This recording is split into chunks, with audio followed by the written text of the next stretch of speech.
नमस्कार दोस्तों। आज मैं लेकर आई हूँ एक पारिवारिक कहानी। हमारी कहानी अगर आपको अच्छी लगे तो प्लीज हमारा चैनल सब्सक्राइब करें। कमला जी का हंसता खेलता परिवार अचानक आए तूफान से उजड़ गया। मानो पतझड़ के बाद पेड़ पर सारे पत्ते झड़ गए हों, वैसे ही उनका परिवार बिखर गया। कमला जी और उनके पति विवेक जी और उनके दो बच्चे। बेटा मानव अभी 10 साल का ही था और बेटी मानवी 12 साल की। विवेक जी का 10 बजे का ऑफिस का टाइम था। उससे पहले सुबह उठकर अपने दोनों बच्चों का सारा काम खुद करना, उनको खुद से नाश्ता कराना, स्कूल भेजना। लेकिन एक दिन ऐसा हुआ कि रात में सोए और सुबह विवेक जी उठे ही नहीं। बस तब से ही कमला जी की दुनिया तो उजड़ गई। लेकिन अपने दोनों बच्चों को देखकर अपने अंदर साहस जगाया और बच्चों को अच्छी शिक्षा देने के लिए सिलाई करती, दूसरों के घर जाकर काम करती, तो कभी स्कूल में पानी पिलाने का काम करती। जैसे तैसे सुख दुख पाकर बच्चों की पढ़ाई पूरी की। बेटे को आगे की पढ़ाई के लिए शहर पढ़ने भेज दिया। वहाँ मानव ने अपनी पढ़ाई के साथ साथ किसी होटल में काम करना भी शुरू कर दिया। वो अपना और अपनी पढ़ाई का खर्चा निकाल लेता। कभी घर जाता तो अपनी बहन मानवी के लिए और माँ के लिए कपड़े लेकर जाता। कमला जी बहुत खुश होती। मानव ने अपनी पढ़ाई पूरी की और एक अच्छी प्राइवेट कंपनी में काम करने लगा। कुछ ही सालों में अपनी बहन की शादी की और अपने लिए शहर में एक कमरा किराए पर लिया और अपनी माँ को अपने साथ शहर ही ले आया। मानव को भी अपनी कंपनी की रोशनी से प्यार हो गया और जल्द ही वो दोनों शादी के बंधन में बंध गए। कमला जी तो मानव को देख निहाल होती। मेरी मेहनत रंग लाई और मेरी बेटी की भी अच्छे घर में शादी हो गई, बहू कमाऊ आ गई। कमला जी घर का काम सब खुद से ही संभाल लेती। 2 साल पता ही नहीं चला कैसे निकल गए। कमला घर संभाल लेती लेकिन दिन भर खुद को अकेलापन महसूस करती। बेटे बहू ऑफिस सुबह में चले जाते, शाम को आकर खाना खाया और अपने कमरे में। कमला जी ने एक दिन रोशनी से कहा कि और खुशखबरी कब दोगी बहू, तुम्हारी शादी को अब तो 2 साल बीत गए हैं। रोशनी ने एक बार तो नासमझी का नाटक किया, लेकिन फिर साफ शब्दों में कह दिया, मम्मी जी अगर आप पाल पोस सकती है तो मैं बच्चा कर सकती हूँ, वरना मैं ऑफिस और बच्चा दोनों नहीं संभाल सकती और मैं अपना करियर भी खत्म नहीं करना चाहती। कमला जी ने सोच विचार कर कहा, कोई बात नहीं, मैं हूं ना, सब संभाल लूंगी। रोशनी को 1 साल बाद एक बेटे का जन्म हुआ। रोशनी ने 1 माह बाद ही ऑफिस जाना शुरू कर दिया और उसे अपना दूध भी नहीं पिलाया। कहा कि मेरा फिगर खराब हो जाएगा और फिर मेरे बिना नहीं रुकेगा। मैं इसके चक्कर में अपनी जॉब के साथ समझौता नहीं कर सकती।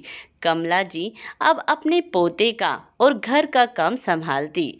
कमला जी ने एक बार अपने बेटे को कहा कि एक झाड़ू पोछे वाली बाई और लगवा दे, मुझे इतनी साफ सफाई नहीं हो पाती है, मुझे धूल से अब एलर्जी होने लगी और थोड़ी खांसी भी, डॉक्टर को भी दिखाना है मुझे। मगर मानव ने अपनी माँ की किसी बात पर ध्यान नहीं दिया।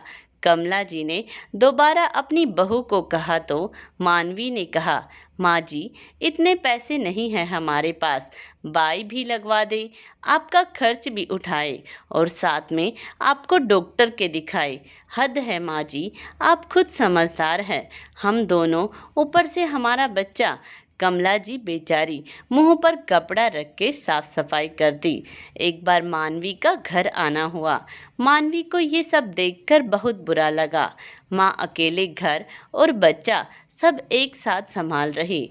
न घर में कोई नौकरानी है जो कम से कम रसोई तो संभाल ले। मानवी ने एक बार अपनी भाभी रोशनी को कहा भी कि माँ इतना सब अकेले संभाल रही है, तुम मदद नहीं कर सकती, कोई बात नहीं, लेकिन तुम एक नौकरानी तो रख सकती हो। रोशनी ने अपनी ननद का जरा भी लिहाज शर्म नहीं किया और कमला जी के सामने ही बोली, फिर माँ जी किस काम आएगी? जब नौकरानी से ही कराना था तो माँ का खर्चा कौन उठाएगा?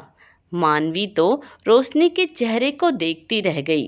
रोशनी तो वहां से चली गई और कमला जी अपनी बेटी को समझा रही थी कि नहीं, बहू ऐसी नहीं है, सब वही संभालती है, मैंने ही उसे मना किया था। मानवी को चुप किया। अगले दिन सुबह मानवी ने अपने भाई मानव को सारी बात बताई। मानव ने कहा, अरे मानवी, तू क्यों ध्यान देती है इन बातों में? मम्मी भी ना कुछ भी बोलती है। न जाने कितनी बार उन्हें मना किया था कि जब कोई घर पे आया हो तो काम ना करे। पिछली बार मेरे दोस्त घर आए थे, तब भी रसोई में कप फोड़ दिए थे।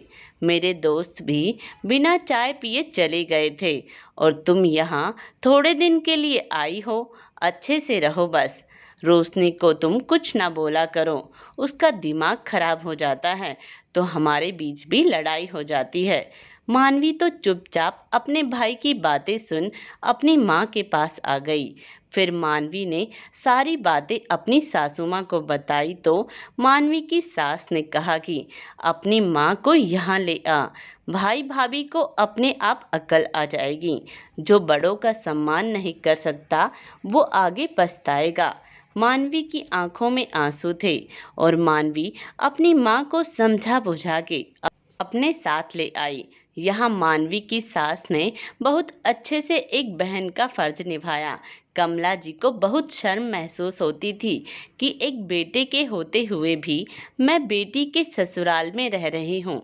तब मानवी की सास ने समझाया कि मानवी तुम्हारी ही नहीं, हमारी भी बेटी है और आप कौन से समय में जी रहे हो? अगर बेटा अपना फर्ज भूल जाए तो क्या एक बेटी का इतना फर्ज नहीं बनता? जैसे आपने अपने बेटे को पाला पोसा है, वैसे ही एक बेटी को, तो क्या उसके कुछ फर्ज नहीं बनते? कमला जी धीरे धीरे अपनी बेटी के ससुराल में घुल मिल गई। लेकिन एक दिन अचानक बेटे मानव का फोन आया कि मम्मी, मैं आपको लेने आ रहा हूँ। यह बात सभी को पता चली। मानवी ने साफ मना कर दिया। लेकिन अगले दिन जब मानव अपनी माँ को लेने आया तो उसकी आंखें बुरी तरह रो रो कर सूजी हुई थी। मानव ने बताया कि माँ, आपके यहाँ आने के बाद रोशनी ने घर के कामों और मुन्ने को भी संभालने के लिए एक नौकरानी को रख लिया और एक आया को भी। लेकिन मुन्ना तभी से बीमार रहने लगा है। मैंने और रोशनी ने मुन्ने को कई अस्पतालों में दिखाया, लेकिन कुछ दिन ठीक ठाक रहता है, फिर वापस से बीमार हो जाता है।